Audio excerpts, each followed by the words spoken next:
종교 개혁자 마틴 루터는 교황에게는 죄를 사할 권한이 없으며 오직 하나님만이 죄를 용서할 수 있다고 단호히 선언했습니다.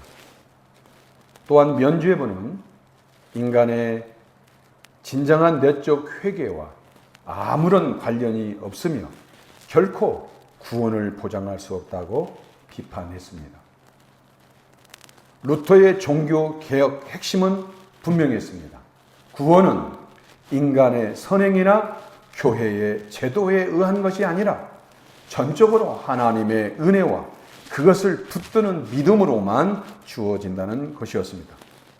이러한 주장은 1517년 루터가 95개조의 반박문을 발표하면서 세상에 널리 알려졌고 결국 1520년 교황청은 루터를 파문하게 됩니다. 그러나 루터가 독일 제후들 사이에서 커다란 지지를 얻게 되자 이 사건은 단순한 교회 내부 문제를 넘어 제국 전체의 정치 종교적 갈등으로 확산되었습니다. 이에 새로 즉위한 신성 로마 황제 카를 5세는 제국의 통일을 위해 루터 문제를 정식으로 다루고자 1521년 오름스에서 제국 의회를 소집했습니다. 루터는 자신의 주장을 처리하라는 의회의 강력한 압박을 받았습니다. 만약 회의에서 이단으로 정죄된다면 화형에 처해질 위급한 상황에 직면해 있었습니다. 루터는 의회에서 하루 동안 생각할 시간을 달라고 한 다음 날 다시 의회 앞에 섰습니다. 그리고 이렇게 고백했습니다. 나는 성경과 분명한 이성의 증거로만 설득될 수 있습니다. 교황이나 의회도 오류를 범할 수 있습니다. 그러므로 나는 성경에 사로잡힌 양심을 거스려 처리할 수 없습니다. 나는 여기에 서 있습니다. 나는 달리할 수 없습니다. 하나님이여 나를 도우소서. 성도 여러분, 무엇이 이름도 없던 이 평범한 수도사를 그토록 담대하게 만들었을까요? 바로 하나님 말씀에 사로잡혔기 때문입니다. 그렇다면 하나님의 말씀에 사로잡힌다는 것은 무엇을 의미합니까? 그것은 성경이 내 존재 전체를 사로잡는다는 것입니다. 성도 중에 이렇게 말하는 경우가 많습니다. 성경을 읽고는 싶은데 너무 바빠 시간이 없습니다. 창세기는 괜찮은데 레위기에 가면 포기합니다. 생소한 단어가 너무 많아 어렵습니다. 읽어도 무슨 말인지 이해가 안 됩니다. 성경만 읽으면 금방 졸음이 와서 집중이 안 됩니다. 몇 번이고 시도했지만 중간에 포기합니다. 이러한 이유로 성경 읽기를 포기한 분들이 많습니다. 그러나 이런 표면적 이유보다 더 근본적인 이유가 있습니다. 그것은 우리가 성경을 읽으려고만 하지 성경이 우리를 읽게 하지 않는다는 것입니다. 우리는 단순히 읽는 행위에 집중합니다. 그러나 정작 성경을 통해 하나님께서 우리에게 말씀하시는 그 경험은 놓치고 있습니다. 오늘 본문 히브리서 4장 12절로 13절은 이 문제에 대해 해답을 제시합니다. 다 같이 12절로 13절을 함께 봉독합니다. 시작. 하나님의 말씀은 살아있고 활력이 있어 좌우의 날선 어떤 검보다도 예리하여 혼과 영과 및 관절과 골수를 찔러 쪼개기까지 하며 또 마음의 생각과 뜻을 판단하나니 지으신 것이 하나도 그 앞에 나타나지 않음이 없고 우리의 결산을 받을 진리의 눈앞에 만물이 벌거벗은 것 같이 드러나느니라. 아멘. 히브리서 기자는 성경은 우리가 읽는 책이 아니라 오히려 성경이 나를 읽는다고 말합니다. 우리의 전 인격을 스캔 뜨고 진단하며 변화시키는 살아있는 말씀이라는 것입니다. 바로 말씀에 내재된 능력이 성경 통독의 어려움을 극복하게 하는 힘이요 숨겨진 비밀인 것입니다. 여러분, 성경 읽기를 포기한다는 것은 영적으로 굶어 죽는 것을 의미합니다. 예수님께서 말씀하셨습니다. 사람이 떡으로만 살 것이 아니요 하나님의 입으로부터 나오는 모든 말씀으로 살 것이라 말씀합니다. 몸이 음식 없이 살 수 없듯이 우리 영혼도 하나님의 말씀 없이는 살 수 없습니다. 성경을 읽지 않으면 영적 굶주림과 배고픔, 영적 기아와 결핍이 시작됩니다. 기도할 말이 사라지고 하나님의 음성이 들리지 않으며 시험과 고난 앞에서 한없이 무력해집니다.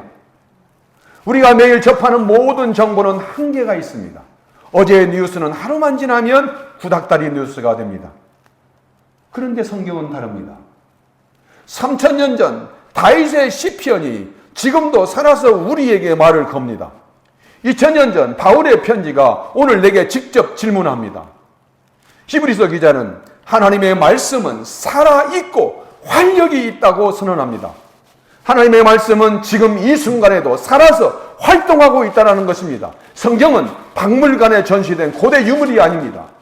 지금도 숨쉬고 움직이고 역사하는 살아있는 말씀입니다. 살아있다는 것은 스스로 움직인다는 뜻입니다. 죽은 책은 우리가 펼쳐야 읽힙니다. 그러나 살아있는 말씀은 스스로 우리에게 다가옵니다. 우리가 원하든 원하지 않든 필요한 순간에 우리를 찾아옵니다. 하나님의 말씀은 단순히 인쇄된 글이 아니라 실제로 사람의 마음과 삶 속에서 작용하고 변화를 일으키는 생명이 있고 능력이 있는 말씀입니다.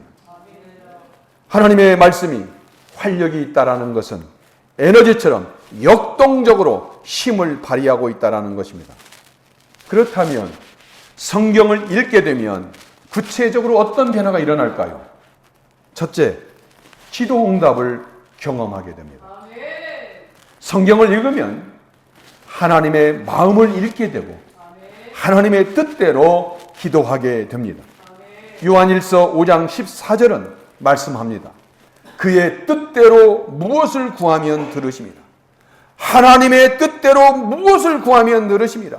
성경을 읽는 사람은 말씀의 근거에서 확신 있게 기도하기 때문에 응답이 확실한 것입니다.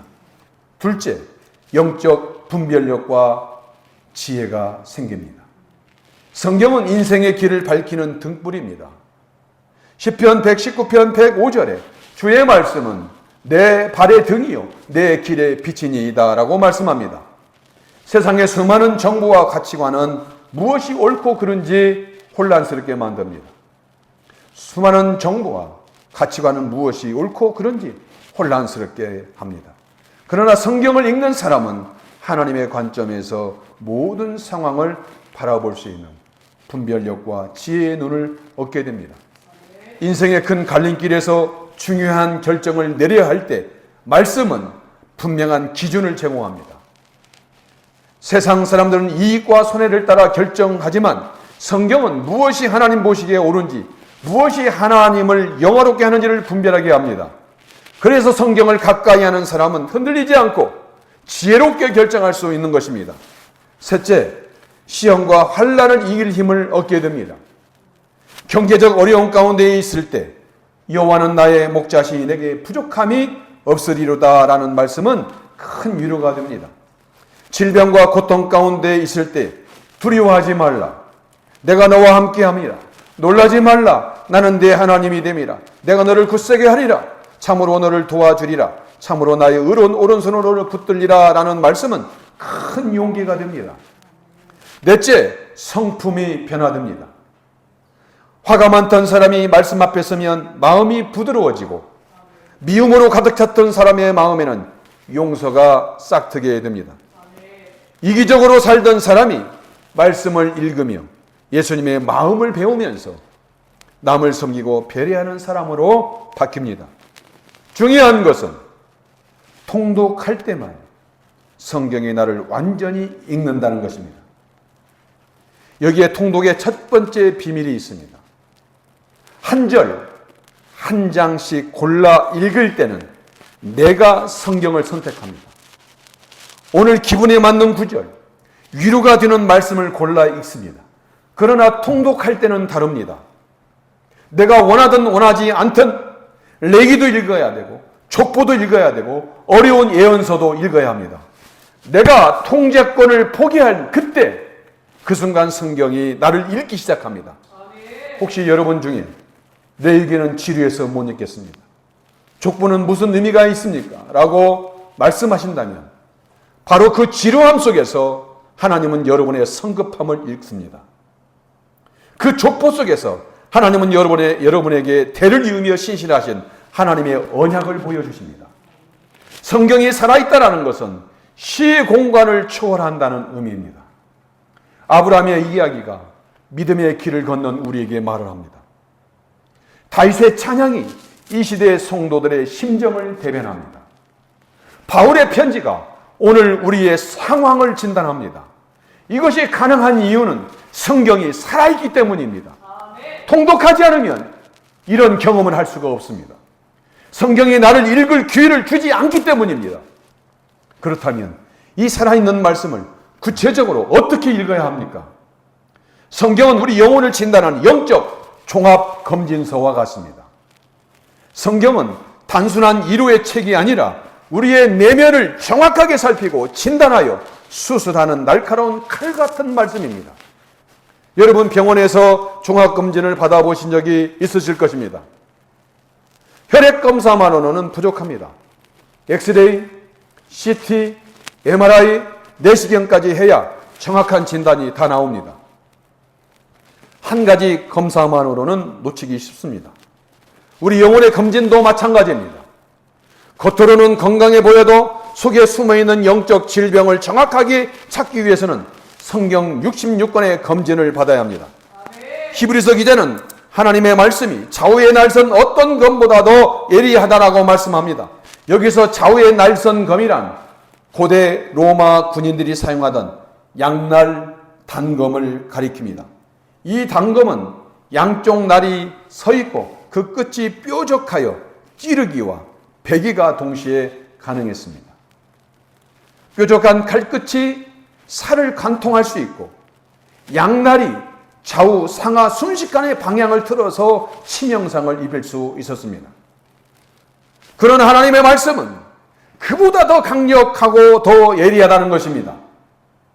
왜냐하면 하나님의 말씀은 육체가 아니라 우리의 영혼을 다루는 말씀, 영적 차원을 꿰뚫는 말씀이기 때문입니다.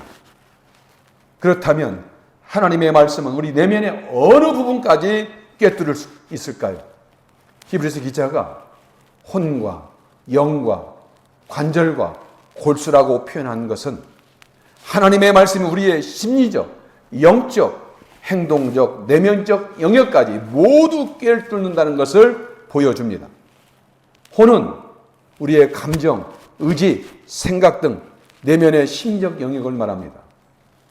신자라고 해서 늘 평안한 것이 아닙니다. 어떤 분은 늘 불안에 시달립니다.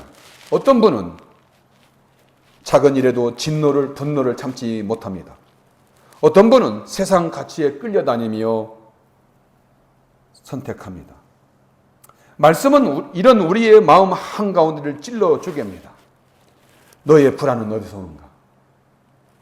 내 분노의 뿌리는 무엇인가? 내 선택의 기준은 세상인가 하나님인가라고 질문합니다. 영은 하나님과 교통하는 영적 영역입니다. 겉으로는 예배에 참석하지만 마음은 하나님께 멀리 떠나 있을 수 있습니다. 기도의 자리가 식어버리고 말씀 묵상이 끊어지고 하나님과 교통이 막힐 때가 있습니다. 때로는 신앙생활을 오래 했다는 자만으로 영적 교만에 빠지기도 합니다. 말씀은 이런 우리의 영적 상태를 찔러 드러내십니다. 너의 기도는 살아있는가? 내 신앙은 하나님께 진실한가? 아니면 껍데기뿐인가? 라고 묻습니다. 관절은 뼈와 뼈가 연결되는 부분처럼 우리의 행동 패턴과 습관을 의미합니다. 말씀은 우리의 일생생활을 점검하게 합니다. 술과 담배, 음란물 같은 나쁜 습관이 있지는 않은가? 늘 핑계만 대며 게으른 생활을 반복하고 있지는 않은가? 직장에서, 가정에서, 교회에서 내가 보여주는 모습과 실제 속마음은 일치하는가? 말씀은 우리의 행동 습관을 찔러 드러내십니다. 골수는 뼛속 깊은 곳, 내면에 숨겨진 동기와 의도를 가리킵니다. 여기에는 내가 왜 봉사하는지, 왜 예배하는지, 왜 교회에서 인정받으려 하는지 숨겨진 동기가 들어있습니다. 겉으로는 신실해 보이지만 속으로는 사람의 칭찬을 구하고 있지 않는가? 헌신한다고 하면서 사실은 자기 만족을 채우려는 것은 아닌가? 말씀은 우리를 찔러 쪼갭니다. 하나님의 말씀은 우리가 숨기고 싶어하는 진짜 마음을 드러냅니다. 너의 동기는 무엇인가? 내 깊은 욕망은 무엇인가? 네 중심은 정말 하나님께 있느냐라고 묻는 것입니다. 이처럼 하나님의 말씀은 우리의 생각, 혼, 하나님과의 관계, 영, 행동과 습관, 관절, 내면 깊숙이 숨겨진 동기와 의도, 골수까지 세밀하게 살피고 진단합니다. 단순한 위로나 교훈이 아니라 우리를 변화시키는 살아있는 능력임을 보여주는 것입니다. 그렇다면 성경은 구체적으로 우리를 어떻게 찔러댑니까? 어떻게 찔러 쪼갭니까? 창세기는 우리의 정체성을 찔러 쪼갭니다. 너는 하나님의 형상이냐? 아니면 땅의 티끌이냐?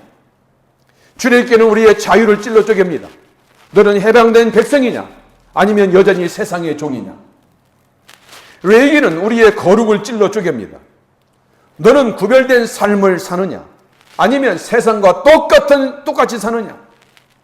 많은 분이 레위기는 지뢰요라고 말합니다. 그러나 레위기를 읽다 보면 하나님의 거룩하심과 우리의 죄를 깨닫게 됩니다. 그리고 레위기의 까다로운 제사 제도를 통해 예수님의 완전한 제사가 얼마나 귀한지를 알게 됩니다. 시편은 우리의 감정을 찔러 쪼갭니다. 너의 기쁨과 슬픔의 근원이 하나님이냐 아니면 세상이냐? 잠언은 우리의 지혜를 찔러 쪼갭니다. 너의 선택 기준이 하나님의 지혜냐 아니면 세상 지혜냐? 마태복음의 산상수훈은 우리의 행동과 마음을 찔러 쪼갭니다. 미워하는 것도 살인이요 음욕을 품는 것도 간음이라는 말씀을 읽으면 나는 의인이라고 말할 수 없게 됩니다. 야고보서는 우리의 믿음을 찔러 쪼갭니다. 행함이 없는 믿음은 죽은 믿음이다. 너희는 말씀을 행하는 자가 되고 듣기만 하여 자신을 속이는 자가 되지 말라고 우리를 찔러 쪼갭니다. 성도 여러분, 때로 성경을 읽는 것이 불편할 수 있습니다. 숨겨진 죄가 드러나고 거짓된 숨겨진 동기가 폭로될 때가 있습니다. 그러나 이 아픔은 치유를 위한 것입니다. 외과 의사가 종양을 제거하기 위해 메스를 대듯 하나님께서는 말씀으로 우리 영혼의 병든 부분을 찔러 도려내십니다. 그러므로 완전한 치유를 원한다면 성경 전체를 읽어야 됩니다. 완전한 진단을 원한다면 전체의 검사가 필요하듯이 말씀도 부분적으로만 읽어서는 부분적인 진단밖에 나오지 않습니다. 성경 66권이 각각 다른 각도에서 우리를 찌르고 쪼개며 마음의 생각을 드러냅니다. 한 권이라도 빠지면 불완전한 수주가 같아집니다. 왜냐하면 하나님의 말씀은 단순한 행동만이 아니라 마음과 생각, 동기와 의도까지 꿰뚫어 보기 때문입니다. 이 능력이 있기 때문에 부분적으로만 읽으면 완전한 진단과 치유가 이루어질 수 없습니다. 그래서 히브리서 기자는 12절 마지막에서 마음의 생각과 뜻을 판단하나니라고 말씀합니다. 하나님의 말씀이 최종 심판처럼 우리 동기와 의도를 가려낸다는 의미입니다. 그렇다면 왜 하나님의 말씀이 이토록 예리하게 우리를 찔러 쪼개고 판단할까요? 왜 하나님께서는 우리의 혼과 영과 관절과 골수까지 깊숙이 들여다보시며 마음의 생각과 뜻까지 낱낱이 드러내시는 것일까요? 하나님 앞에서 우리의 모든 것이 드러나기 때문입니다. 히브리서 기자는 4장 13절에서 더욱 강력한 표현을 사용합니다. 13절을 봅니다. 지으신 것이 하나도 그 앞에 나타나지 않음이 없고 우리의 결산을 받으실 이의 눈앞에 만물이 벌거벗은 것 같이 드러나느니라. 여기서 벌거벗은 것 같이라는 표현이 핵심입니다. 이것은 완전히 노출되어 숨길 것이 하나도 없는 상태를 의미합니다. 고대에서 벌거벗음은 극도의 수치를 나타냈습니다. 포로로 잡혀갈 때 옷을 벗겨 수치를 주었고 재판을 받을 때도 죄인을 벗겨 모든 것을 드러냈습니다. 십자가에서 예수님께서 벌거벗은 이유가 여기에 있습니다. 그런데 하나님 앞에서 우리가 바로 그런 상태라는 것입니다. 하나님의 말씀 앞에서 우리가 이렇게 벌거벗은 것까지 드러난다는 것입니다.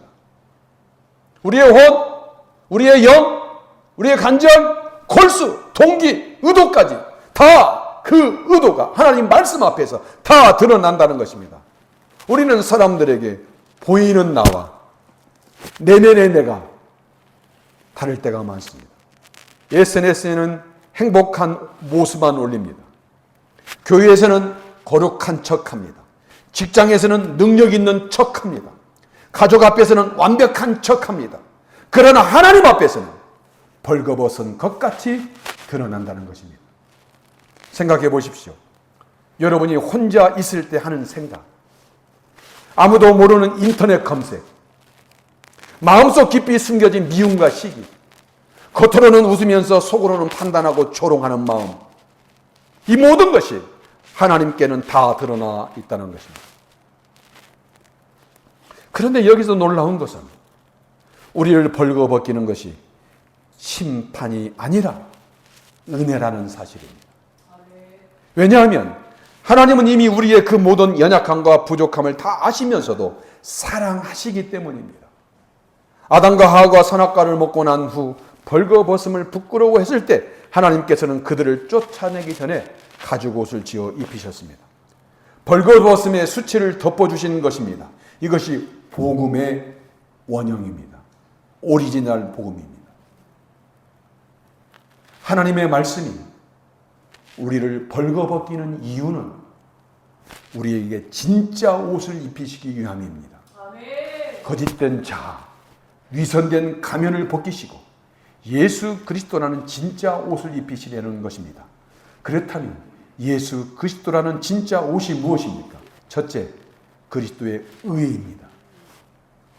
우리의 더러워진 행실과 죄악된 생각이 모두 드러났지만, 벌거벗은 것처럼 다 드러났지만 하나님은 예수님의 완전한 의의 옷으로 우리를 덮어주시는 것입니다. 로마서 3장 22절, 예수 그리스도를 믿음으로 말미암아 모든 믿는 자에게 미치는 하나님의 의라고 말씀하는 이유가 여기에 있습니다.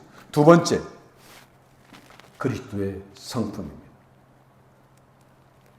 화내고 미워하던 우리의 본성이 드러났지만 성령님께서 우리 안에 그리스도의 온유와 겸손, 사랑과 용서의 성품을 입히십니다. 갈라디아서 3장 27절은 누구든지 그리스도와 합하기 위하여 세례를 받은 자는 그리스도로 옷 입었느니라고 선언합니다. 세 번째, 그리스도의 정체성입니다. 세상이 주는 가치와 평가에 휘달리던 우리가 이제는 하나님의 자녀, 그리스도와 함께한 상속자라는 참된 정체성을 입게 됩니다. 이것이 복음입니다.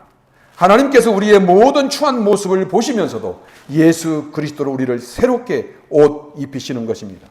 그런데 13절에서 더욱 중요한 것은 우리의 결산을 받으실 이라는 표현입니다. 우리의 결산을 받으실 이. 무슨 말입니까? 언젠가 우리는 하나님 앞에 서게 되고 인생을 어떻게 살았는지 최종 결산을 받게 된다는 것입니다. 하나님의 최종 심판대 앞에서 정산을 받아야 한다는 것입니다. 그때 하나님께서 여러분 우리에게 무엇을 물으실까요?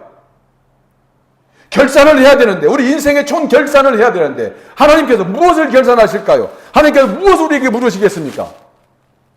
교회를 얼마 다녔느냐?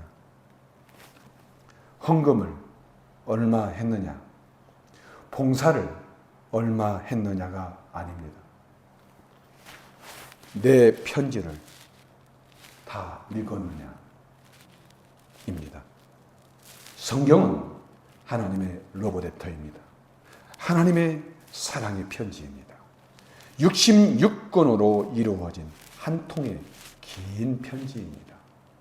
창세기부터 요한계시록까지 하나님께서 인류에게 보내신 사랑의 러브레터입니다. 하나님의 편지에는 놀라운 내용이 들어있습니다. 창세기에는 하나님께서 우리를 어떻게 창조하시고 사랑하기 시작하셨는지가 기록되어 있습니다. 출애굽기에는 하나님께서 어떻게 우리를 죄와 사망에서 구원하시는지가 기록되어 있습니다. 레위기에는 하나님께서 우리를 어떻게 거룩한 백성으로 만드시는지 기록되어 있습니다. 시편에는 하나님께서 우리와 어떤 관계를 원하시는지가 기록되어 있습니다. 잠언에는 어떻게 살아야 지혜로운 인생인지를 말씀하십니다. 이사야는 메시아를 통한 구원의 약속이 기록되어 있습니다. 요한복음에는 너를 위해 하나밖에 없는 아들을 보냈다는 하나님의 사랑의 절정이 기록되어 있습니다. 로마서에는 우리가 어떻게 구원받았는지의 원리를 설명하고 있습니다. 요한계시록은 너와 영원히 살겠다는 최종적인 소망과 완성을 기록하고 있습니다. 이 모든 내용이 하나의 이야기입니다. 하나님께서 타락한 인간을 구원하시기 위해 예수 그리스도를 보내시고 그분을 통해 새하늘과 새 땅을 이루신 하나의 거대한 구원 이야기 내러티브입니다. 바로 이것이 하나님께서 66권의 레버레터를 통해 우리에게 전하고자 하신 완전한 메시지입니다. 창조부터 완성까지, 타락부터 구원까지, 심판부터 영원까지의 전체 그림을 보여주시는 것입니다. 그러므로 한 권이라도 빠뜨리면 하나님의 마음을 온전히 알 수 없습니다. 그렇다면 이렇게 하나님의 편지인 전체를 읽는 성경 통독을 통해 우리가 실제로 얻게 되는 유익이 무엇일까요? 첫째, 성경 통독을 통해 얻어지는 유익은 첫째, 하나님의 성품을 알게 됩니다. 하나님께서 얼마나 오래 참으시고 사랑이 많으신지, 동시에 얼마나 거룩하시고 공의로우신지를 알게 됩니다. 둘째, 기도가 달라집니다. 통독 전에는 기도할 말이 없습니다. 그런데 통독하고 나면 성경 말씀으로 기도하게 됩니다. 그러면 기도 응답이 확실히 달라집니다. 셋째, 힘을 줍니다. 성경 통독을 하면 어려운 일이 있어도 성경에서 읽은 말씀들을 통해 위로와 힘을 얻습니다. 네 번째, 하나님의 가치관을 알게 됩니다. 세상 가치관에 휩쓸려 살아가지만 성경을 통독하면서 하나님의 가치관을 알게 되고 한 번밖에 없는 소중한 인생을 어떻게 살아야 하는지 기준이 생깁니다. 세상의 유혹에 넘어가지 않는 힘이 생깁니다. 이 모든 유익들을 종합해 보면 결국 성경 통독을 통해 우리가 얻는 것은 하나님과의 온전한 관계의 회복입니다. 여러분, 성경 통독을 통해 얻는 종합해서 한 줄로 요약하면 하나님과의 온전한 관계의 회복입니다. 죄로 인해 깨어진 관계가 말씀을 통해 치유되고 하나님의 말씀을 알게 되며 하나님의 뜻대로 살아가게 되는 것입니다. 바로 이것이 히브리서 기자가 말하는 안식입니다. 히브리서 4장 전체의 맥락을 보면 히브리서 4장 전체의 맥락을 보면 하나님께서는 창조 때부터 우리에게 참된 안식을 주고자 하셨지만 이스라엘 백성들이 불순종으로 그 안식에 들어가지 못했다는 것이 히브리서 4장 전체의 내용입니다.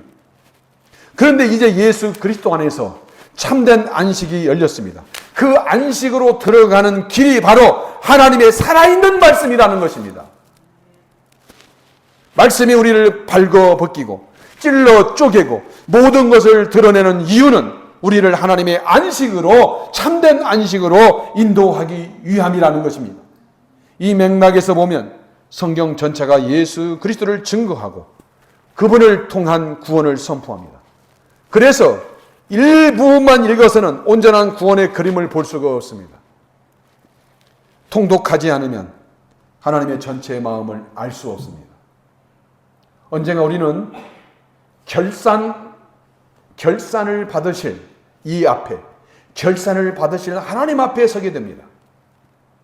그때 우리가 벌거벗은 자같이 드러날 것입니다. 그러나 두려워하지 마십시오. 하나님의 편지를 다 읽은 자에게는 수치가 아니라 영광이 기다리고 있습니다. 마틴 루터가 보름스 의회에서 당당할 수 있었던 이유는 그의 양심이 하나님의 말씀에 사로잡혔기 때문입니다. 살아있는 말씀이 그를 찔러 쪼개고 에리한 검이 그의 영혼 깊은 곳까지 들어갔고 하나님의 편지가 그를 벌거벗겨 새로운 사람으로, 종교개혁의 사람으로 만들었습니다. 오늘 우리도 그 말씀 앞에 서 있습니다. 많은 성도들이 성경 통독의 어려움을 겪고 있는 것이 우리의 현실입니다. 그러나 이제 달라질 수 있습니다. 왜냐하면 우리는 오늘 성경의 정체를 알았기 때문입니다. 성경은 내가 읽는 책이 아닙니다. 성경이 나를 읽는 책입니다. 성경은 부분적으로 읽을 책이 아닙니다. 전체를 읽어야 완전한 능력을 경험할 수 있는 책입니다. 성경은 선택적으로 읽을 책이 아닙니다. 하나님의 편지이기에 반드시 전부를 읽어야 합니다. 이제 결론은 분명합니다. 성경이 나를 읽게 해야 합니다. 성경이 나를 읽게 하는 핵심은 세 가지입니다. 첫째, 선택권을 포기하십시오. 오늘 기분에 맞는 구절을 고르지 마십시오. 창세기 1장부터 시작해서 요한계시록 22장까지 순서대로 읽으십시오. 그때 성경이 여러분을 읽기 시작할 것입니다. 두 번째, 이해에 매달리지 마십시오. 이해하려고 하지 마십시오. 무슨 뜻인지 모르겠다라는 속삭임에, 성경을 읽어도 무슨 뜻인지 모르겠다는 속삭임에 성경을 포기하지 말라는 것입니다. 성경이 나를 읽고 있다는 것을 믿고 계속 읽으십시오. 성경이 나를 읽고 있습니다. 내가 성경을 읽는 것이 아니라 성경이 나를 읽고 있다는 사실을 믿고 포기하면 안 됩니다.